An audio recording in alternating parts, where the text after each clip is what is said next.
Olá, olá, boa noite. São exatamente 22 horas e 14 minutos aqui na nossa cidade de Lusiânia, e tenho aqui a oportunidade de poder falar com todos vocês. É claro que sempre tem uns cachorrinhos aqui para latir, né? Mas minha cachorra ela é meio estressada, eu sempre digo isso.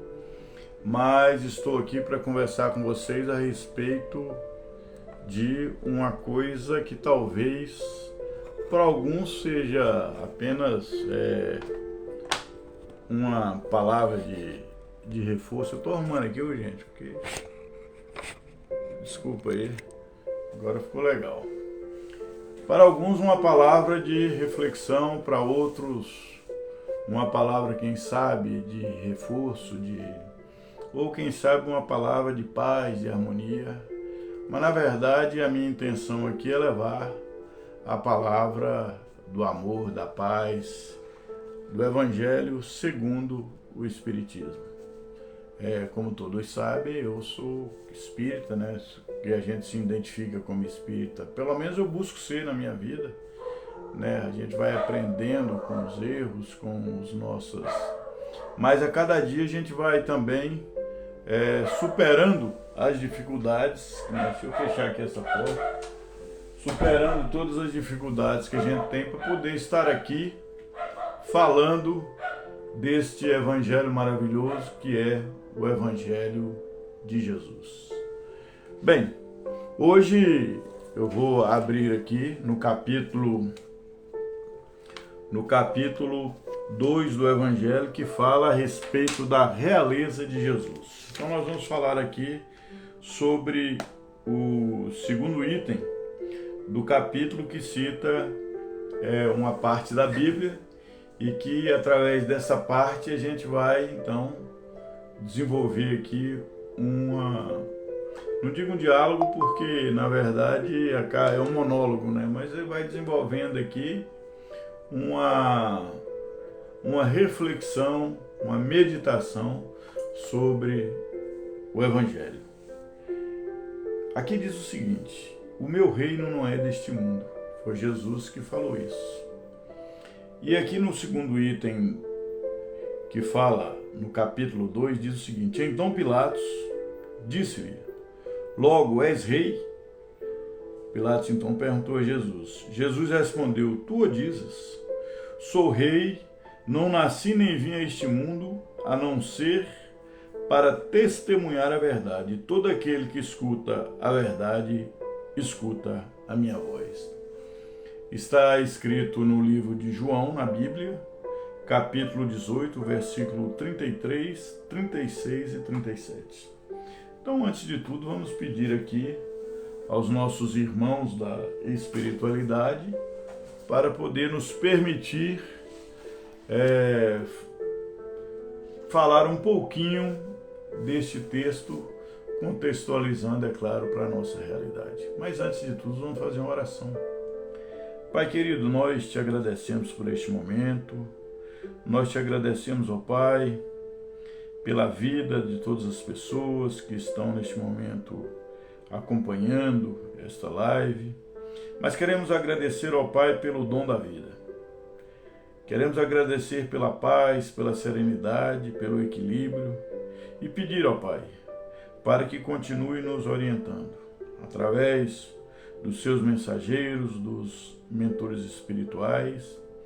E quero pedir neste momento permissão à espiritualidade, aos nossos irmãos, para que eu possa então trazer esta reflexão nesta noite.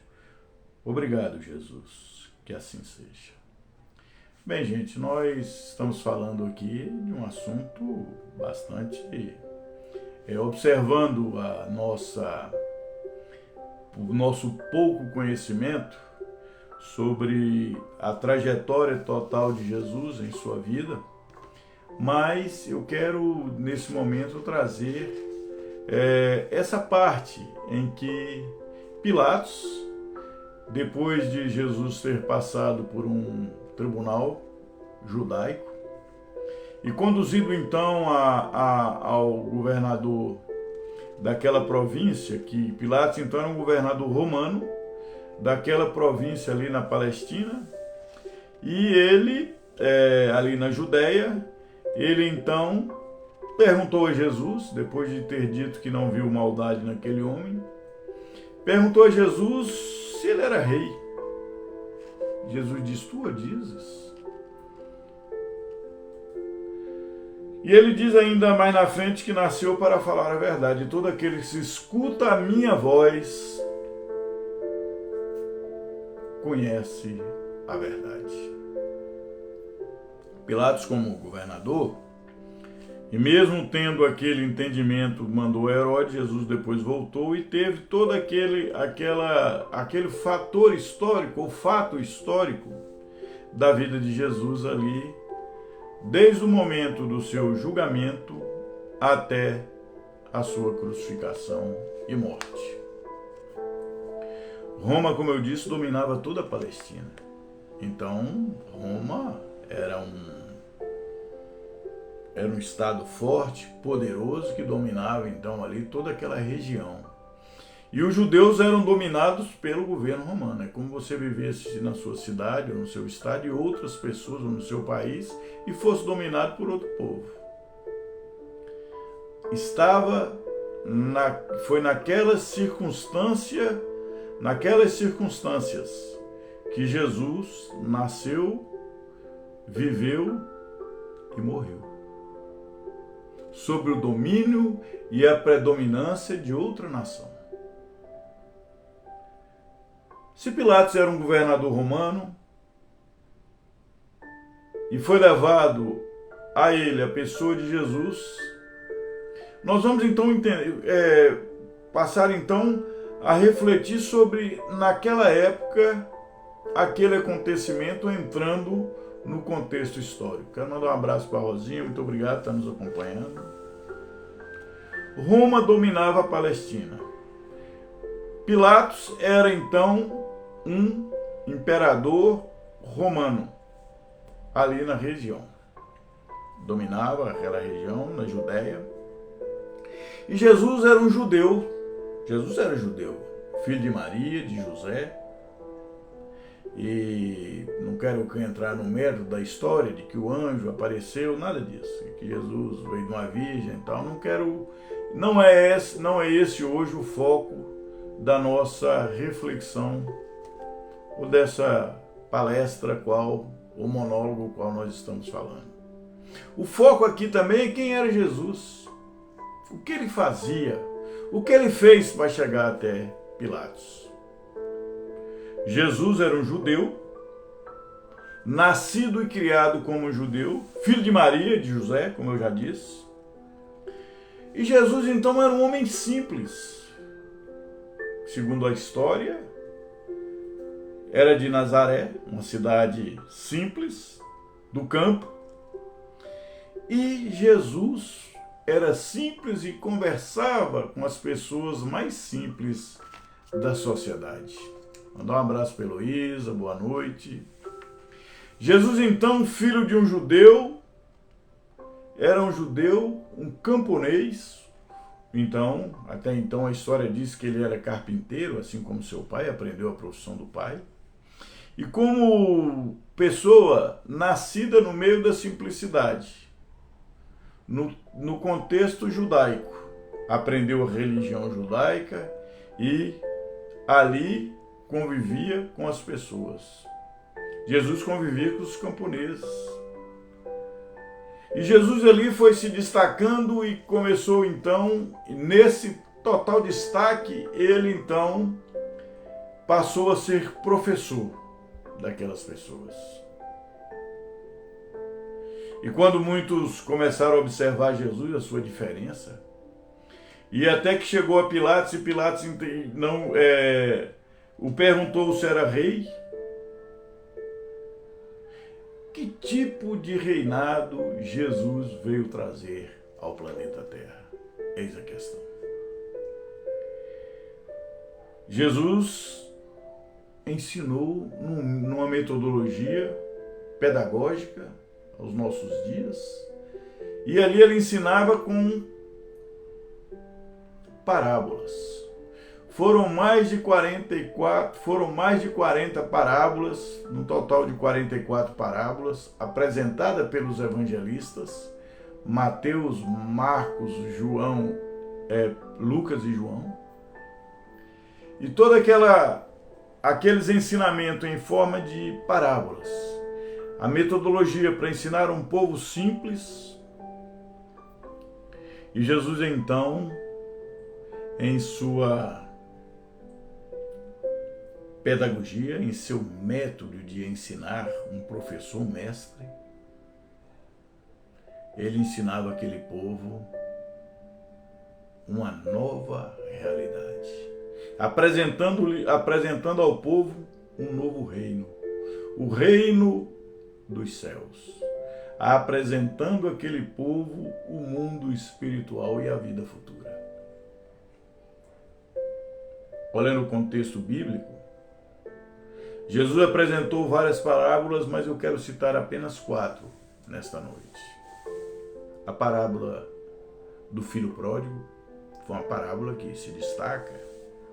A parábola do bom samaritano, outra parábola extremamente que nos traz uma reflexão profunda sobre a compaixão, o amor ao próximo. A parábola do tesouro escondido, apresentando a nós em cada sentido que esta parábola é a apresentação da grandeza do reino dos céus, da espiritualidade. E cada parábola traz um ensinamento. Cada parábola traz um ensinamento profundo. Eu parei um pouquinho porque eu fui ver aqui o que a Heloísa pôs. Quem pensou que você um dia, para a sua luta, se enganou, guerreiro? Deus é contigo e toda a sua família. Muito obrigado, Heloísa. Fica com Deus. E a parábola do filho pródigo, ele é tão profunda que traz para nós aquele filho que sai de casa, pega os bens que tinha, vai embora e volta. Essa parábola nos traz uma coisa extremamente profunda, que é 2 itens: o perdão e também o arrependimento. O arrependimento do filho por ter abandonado os pais, a família, e ter deixado e sonhado, e ido para outros locais, sofreu, gastou tudo que tinha, e o perdão do seu pai. De receber aquele filho pródigo. Assim como Jesus nos recebe como filho pródigo. Quantas vezes não transitamos na vida por caminhos que não são certos, mas Jesus está sempre nos estendendo a mão. A espiritualidade, os nossos mentores espirituais, os nossos amigos, estão sempre nos alertando. Então a parábola do filho pródigo traz 2 contextos para nós. O primeiro deles, o arrependimento, quando o filho se arrepende. Através do sofrimento, porque o próprio Evangelho diz que quem não vem pelo amor acaba vindo pela dor. E o segundo dele, primeiro o arrependimento e o segundo o perdão do Pai. O Pai sempre nos perdoa, mas é preciso que a gente se arrependa primeiro. E no segundo ponto, a parábola do bom samaritano, ele traz também alguns itens de sentimento para substâncias de sentimentos para nós, entendimento, que precisamos refletir. Um deles é o amor e o outro é a compaixão. Quando aquele bom samaritano socorre aquela pessoa, ele pratica o ato de amor e se compadece pelaquela pessoa, porque se compadecer é se colocar no lugar do outro. E aquele samaritano, que não era religioso, que não era considerado pelo povo judeu como uma raça ou uma pessoa digamos assim, de sangue puro, judaico, dentro das tradições da religião, mas ele praticou o amor, a caridade. A caridade, o amor e a caridade. A parábola do semeador nos traz também reflexão que é preciso analisarmos em 3 pontos de vista. O primeiro é a fé que devemos ter. Semear o bem no dia a dia. Acreditar que existe um poder amantíssimo, um Deus maravilhoso, uma espiritualidade que nos olha, os nossos irmãos que estão o tempo todo nos alertando, nos trazendo conforto, paz, serenidade e equilíbrio, e muitas vezes partimos para outras, queremos viver no desconforto, na guerra e na falta de serenidade e na falta de equilíbrio. A parábola do semeador também nos dá um recado. E esse recado é profundo para cada um de nós aqui neste planeta, que é a lei do retorno. O bem e o mal que fizermos a outra pessoa, nesta vida, teremos o retorno nessa ou em outra encarnação. Mas não é porque Deus é mal, vingativo, de maneira que Deus é amor o tempo todo. Mas é justo, é justiça. E nossa condição de ser ainda em aprendizado espiritual, infantis, precisamos compreender de que precisamos ter arrependimento e perdão, como no caso do filho pródigo. No bom samaritano precisamos nos introspectar com uma coisa chamada amor e compaixão. No terceiro ponto, a fé e a perseverança. E sabemos que existe uma lei no universo, que é a lei de causa e efeito, a lei do retorno. E no outro item, outra parábola, que é a parábola do tesouro escondido, precisamos valorizar as coisas dos céus, as coisas da espiritualidade. Queridos amigos, irmãos e irmãs, se pararmos para buscar, talvez, compreender melhor, aquele homem, Pilatos, na frente de Jesus, perguntando: tu és reis? E a resposta de Jesus ali de uma profundidade, ele diz: tu dizes. Porque Pilatos já olhava nos olhos de Jesus, apesar da situação ultrajante ali, do próprio Cristo, frente a frente com o imperador romano, trazido ali pelo seu próprio povo. Porque, na verdade, gente, a pena de cruz, no contexto histórico, era uma pena para estupradores, uma pena para ladrões, malfeitores, e uma pena também para revolucionários, de pessoas que eram contra o imperialismo ou o Império Romano ali, a predominância de Roma. Pilatos viu em Jesus uma pessoa comum, simples, um homem vindo do interior, não estava porque a área urbana daquela região era Jerusalém. E quanto mais Jesus ensinava, mais as pessoas eram sedentos de aprender.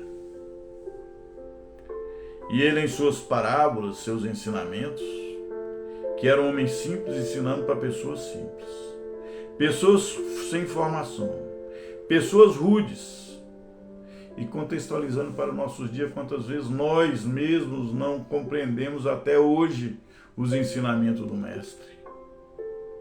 Quando ele disse: vós sois deuses. Quando ele disse: devemos perdoar os nossos inimigos.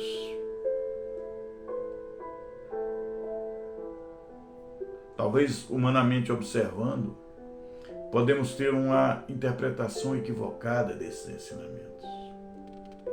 Mas a pedagogia de Jesus ultrapassou o tempo e o espaço. Basta ver que hoje estamos aqui continuando a falar sobre o Mestre Jesus. Sua pedagogia era uma pedagogia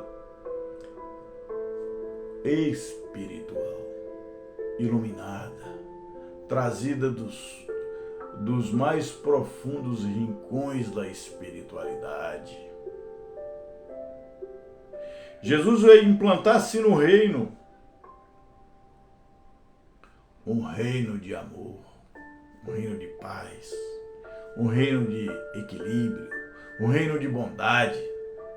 Mas esse reino, quando Jesus falava nele, e ele falou nele em Nazaré, em Cafarnaum, em Betsaida, em Corazim, em Tiberíades, em Samaria, em Betânia e tantas outras cidades do interior, vilarejos que ele passava.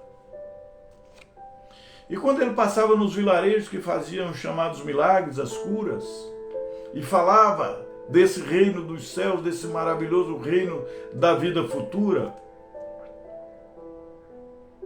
alguns fariseus ou alguns estudiosos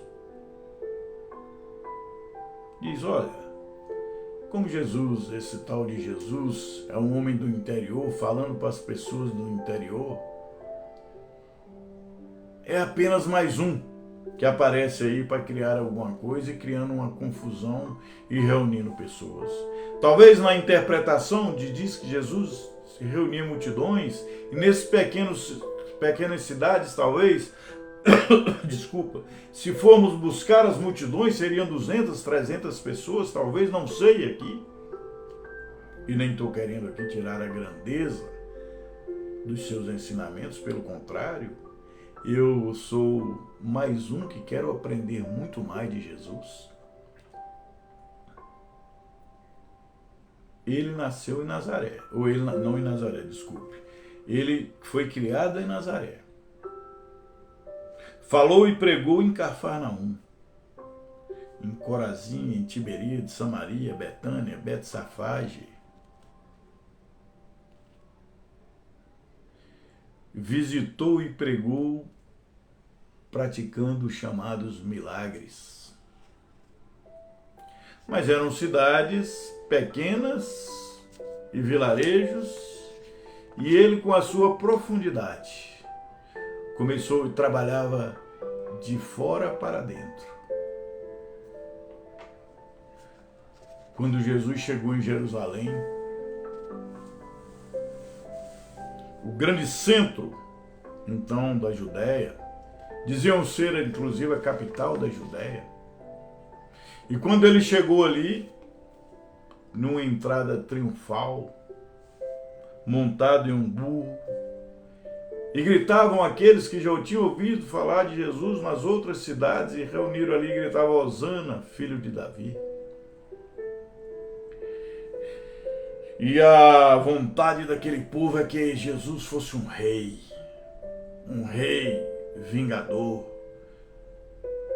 da predominância de Roma sobre aquele povo, sobre o povo de Israel, sobre o povo da Judéia, sobre o povo da Palestina. Ali então, uma camada da sociedade, aqueles que dominavam a religião, aqueles que dominavam o povo, aqueles que tinham benesses do governo romano, começou então a não aceitar a presença daquele que de repente saiu do interior, das cidades e dos vilarejos, e chegou à capital, a grande capital urbana, que era Jerusalém. E já na sua entrada, as pessoas o saudavam como rei. Jesus não queria nada disso. A sua missão aqui era uma missão de trazer para a humanidade uma visão de vida futura, um ensinamento através do amor.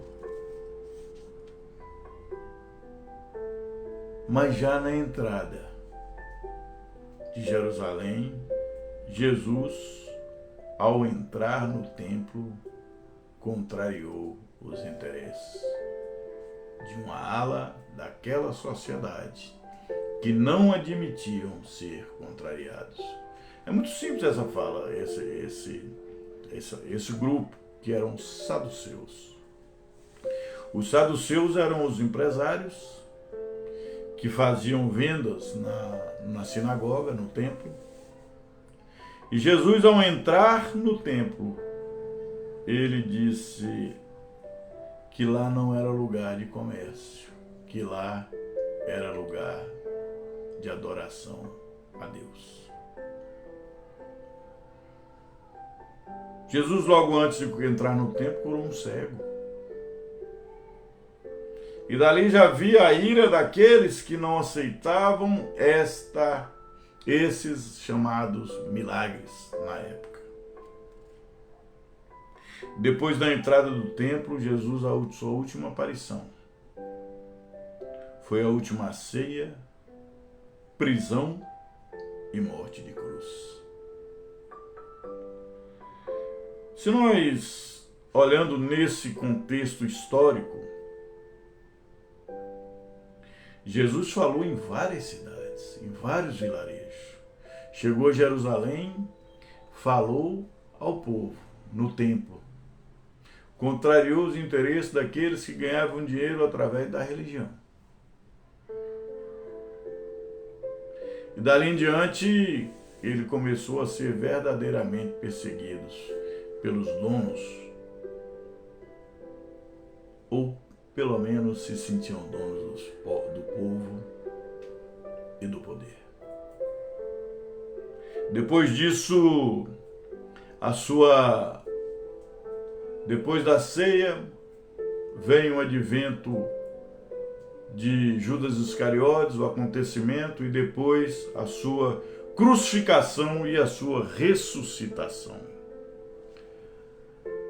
Há talvez uma interpretação muito pessoal ou muito da religião de cada um sobre essa questão da ressuscitação. Para nós espíritas, Jesus ressuscitou de forma espiritual, porque a vida continua. E para nós ele aparece como um espírito iluminado depois da morte de cruz. Jesus nos traz ensinamentos, nos traz a cada dia ensinamentos que são maravilhosos. Quando ele fala do reino de Jesus, esse reino, quando ele fala do reino do Pai, esse reino é um reino da espiritualidade. Não é um reino qualquer, perecível, que é destruído da noite para o dia, um reino humano. Porque todo e qualquer poder e reino nesta terra é perecível. Mas cedo ou mais tarde vai acabar. Jesus fala de um reino diferente. Jesus fala de um reino espiritual. Jesus fala de um reino de uma vida futura. Jesus fala de um reino que deve primeiro despertar o verdadeiro reino dentro de nós mesmos. O reino dos céus, ele deve se desabrochar em nós, primeiramente. Todos nós, meus amigos, irmãos e irmãs, temos a oportunidade nesta vida de acessar o reino de Jesus. De que forma podemos fazer isso? Oração, meditação. Oração e meditação, orar. Buscar sintonizar com esse reino, que é o reino espiritual. meditar. Meditar e orar são coisas extremamente importantes, atitudes que nos sintonizam com a espiritualidade amiga. Podemos acessar o reino de Jesus também vivendo os seus ensinamentos. Amar mais, perdoar mais, praticar o bem. Porque não basta só deixar de praticar o mal, é preciso que pratiquemos o bem.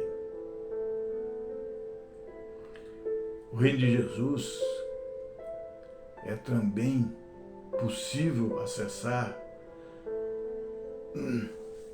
através da nossa transformação moral. Vou tomar uma água aqui, irmãos. Através da nossa transformação moral, é possível acessar esse reino. A reforma íntima nos acessa ao reino de Jesus.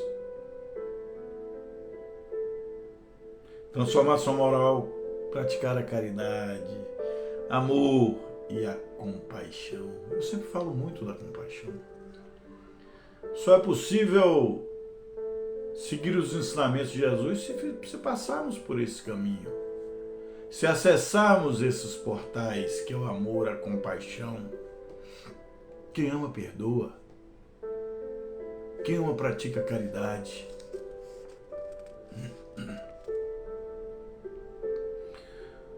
Emmanuel, mentor de Chico Xavier nesta terra, falou sobre o reino de Jesus. Emmanuel disse que o reino de Jesus não é um lugar, mas é um estado de consciência. Vejam bem, meus amigos, a profundidade do que Emmanuel nos ensina. Ele diz, olha, o reino de Jesus, ele não é um lugar. Porque quando nós imaginamos reino, nós imaginamos alguém com uma coroa, nós imaginamos alguém cheio de súditos, mandando. Assim como Jesus trouxe a simplicidade do reino, que é a transformação de cada um, que é o reino da consciência, da introspecção, da prática do bem. Emmanuel disse que o reino de Jesus não se trata de um lugar, não é um castelo, mas é um estado de consciência. É a busca da prática deste reino em cada um de nós. Jesus disse no Evangelho, o reino de Deus está dentro de vós. O evangelista diz que Jesus falou essa frase. Muitas vezes, meus irmãos, irmãs, amigos, pensamos que temos que buscar felicidade em outra pessoa. Muitas vezes pensamos que temos que buscar felicidade em bens materiais. Muitas vezes a gente acha que só somos felizes se tivermos mandando em alguém, se tivermos poder. Mas Jesus, ele diz que não. Quando ele diz que o reino de Deus está dentro de cada um de nós, ele está dizendo, olha, você basta. Sintonize com Deus, busque este reino. É este reino que eu vim informar a vocês que existe. E que irritou tantos daqueles que não aceitavam os ensinamentos do Mestre Jesus. Emmanuel disse também que o reino de Deus é uma percepção espiritual. É uma prática diária, um dia de cada vez. É um estado espiritual, o reino de Deus. O reino de Jesus é esse estado espiritual que tem que despertar dentro de cada um de nós. Quero mandar um abraço para a Irinha, minha irmã, que está nos acompanhando. Mas o reino de Deus também é um serviço. Ele é um reino de serviço e dedicação. Queridos,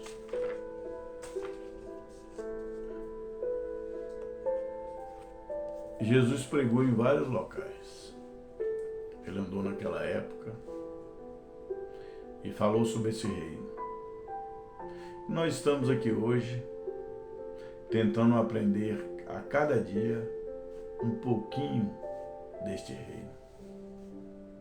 Uma faísca desse ensinamento de Jesus. Se buscarmos o Jesus no contexto histórico, nós vamos ver que Jesus convivia com as pessoas mais simples da sociedade. Homens, talvez, se formos buscar também, estudar um pouco sobre o que era Roma e o que era Palestina, Judéia ali. Um povo ainda rude, iletrados. E Jesus nasceu no meio desse povo. Muitas vezes nos sentimos inferiores porque nascemos no meio de povo simples, de pessoas simples, pai e mãe simples, família simples. E achamos talvez que não temos grandeza nenhuma por sermos também pessoas de origem simples.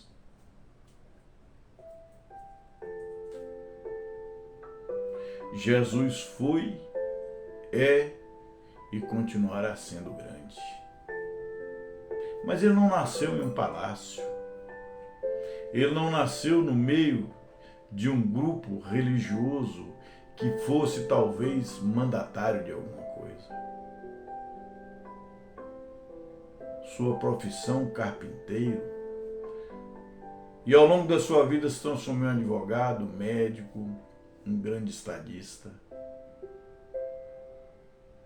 E mesmo Pilatos, em momentos da sua crucificação, da crucificação de Jesus, observou o tal brilho que perguntou: tu és rei?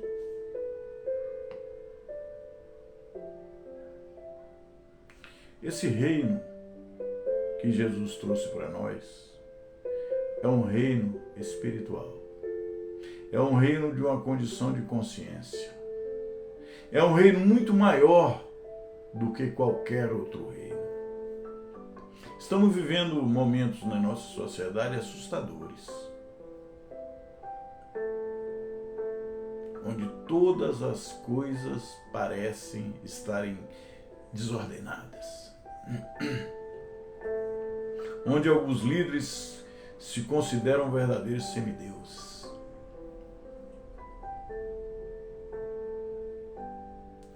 Vivemos momentos de transformação planetária. Muitas coisas ainda vão acontecer, mas nada mudará os ensinamentos de Jesus. Pensemos nisso. Vamos buscar o reino de Deus, o reino de Jesus em nós. Podemos acessar a Ele com amor, compaixão, caridade, fé e esperança. Quero convidar agora, gente, todos vocês aqui através dessa água. Você que está me vendo agora, pode buscar o seu copo d'água. Dentro da nossa doutrina, que é a doutrina espírita, nós temos por prática a fluidificação da água. O que é fluidificar a água? É pegar uma água, muitos levam isso no centro, as suas garrafinhas, e todo o trabalho tem muita água no meio espírita, que é a fluidificação da água. Essa fluidificação, nós pedimos através da prece, da oração, que a prece é um poder inimaginável. A oração é um poder inimaginável de transformação das nossas vidas. E nós fazemos uma oração e pedimos àqueles irmãos da espiritualidade, aqueles que se fazem presente aqui, que se fazem presente aí na sua casa, que estão nos assistindo, que estão sintonizados conosco. Pode ver que ao iniciar aqui a nossa live, uma das primeiras coisas que eu fiz foi pedir permissão para poder realizá-la. E a gente pede a esses irmãos para trazer dos laboratórios espirituais um remédio para a cura. Às vezes você está com uma doença, ou talvez eu esteja, estou dizendo, algum de nós esteja, trazer a cura necessária para nosso corpo e espírito, se necessário for.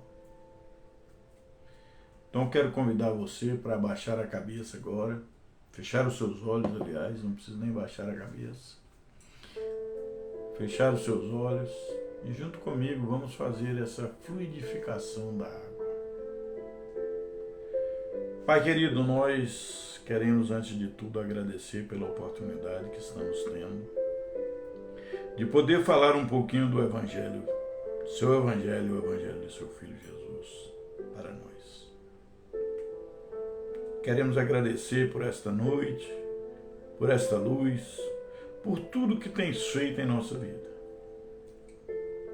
E ao mesmo tempo, ó Pai, que falamos sobre o reino de Deus, sobre o reino de Jesus aqui, dentro de nós.